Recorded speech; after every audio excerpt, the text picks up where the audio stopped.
family whose origins start in Sardinia but came to Treviso to play. But he's a really exciting player. I think they'll play with a lot of pride. It's a lovely word, they call it orgoglio. They roll their R's like the Welsh, and they've actually got a word for hoil, which is grinta. So I think you'll see the Italians playing with a lot of grinta, a lot of orgoglio, and I think we're going to have a tremendous game tonight. The very fact that Wales are not awarding caps for tonight's match, that must have rubbed a few shoulders the wrong way back in Italy. I think the Italian Federation are disappointed. I think Wales could be more generous, but they're very happy just to be here. So who are we looking out for, Roy, from this Italian team as the playmakers tonight?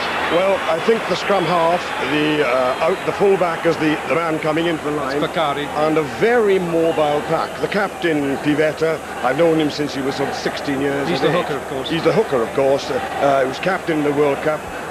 Though they have a back row, a newly constructed back row. Now, whether that will be a telling factor or not, I don't know. Well, Roy, it's good to have your company with us tonight as the Italian team take the field, and a very good crowd here at the National Ground. Italy in red and green bands on white shirts and white shorts, and Wales are actually playing in green tonight. Let's join our commentary team for tonight's match. Eddie Butler and first Lynn Davis.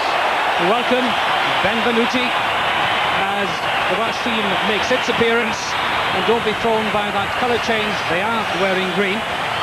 It's a thoroughly pleasant evening here at the National Stadium. The Abertillery Orpheus male choir has been serenading us, so it isn't quite the cauldron that other nations have experienced on their first showing here. The sense of anticipation, though, extremely keen in the Welsh camp, for this is deemed as the night that rugby takes its first step back at the international round. As Alan Wilkins mentioned, I have Eddie Butler here with me as the expert. Your feelings just as they line up there, Edward? My feelings are that it's going to be very difficult for Wales. Italy have the great advantage of having played one game. Very early days for Wales in their season. They've played a lot of league rugby, but coming together as a team is going to be hard. I think it'll be very difficult for Wales to gel instantly at this stage of the season. But I will be looking for certain individual points, like quick ball from players as they hit the tackle, and above all, the defence. I think we're looking for some big hits from the Welsh back row and from Roger Bidgood in the centre. And if anything will disrupt this Italian side, that will be it. It's been a perennial problem in transferring club form to the national level. Surely with all the rugby we've seen this season, we can expect something. Yes, I think so. I think that Llanelli and Swansea have set new British standards of club rugby. I think they're slightly above anything else we can see in the British Isles. So there is a new yardstick by which to judge Welsh players. It's still a massive leap into international rugby, though. And again, it will be a test.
Rendering of Inno di Memeli, the Italian national anthem. And of course next it's Edward and Havard.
Consistency of selection has been a byword thus far in coach Alan Davis's reign. The back division, with the exception of Bidgood and Stevens, brimful with international experience. And then what seemed the perfect balance of the scrummaging front row, the ball-winning locks, and a bustling and abrasive back row, with the team captained for the 9th successive time from the right wing by Ian Evans. Last week's win over Romania has made people sit up and take notice of the Italian rugby scene, no doubting that the star of the team is the small but extremely lively scrum half Ivan Francescato. There's an extremely solid-looking front row. The Sydney-born Mark Jacqueri is the main line-out man, whilst Brisbane-born Julian Gardner and the Argentinian-born Ramiro Casina add an international flavour to the back row. The team captained by its most experienced forward, hooker Giancarlo Pivetta. Fred Hutton. What an excellent position this is. All sorts of options open to the back row and the half-backs. Back row move is favoured. Casina, the flanker driving. Nato. And again, Chiari. Francescato will get there. Well, it took a long time in coming. Lots of hands on the ball, delaying it until finally the most lively of scrum halves, Ivan Francescato, gets the try that registers into his first points and closes the gap to 24 points. Well, good defence against Gardner's charge, but then it's a simple dummy. And really that's... well, I think they ran out of ideas there. Julian Gardner didn't really have a clue what to do at the back of that maul. Much quicker possession. Francescato again seeking the long way round. Cuttitta will get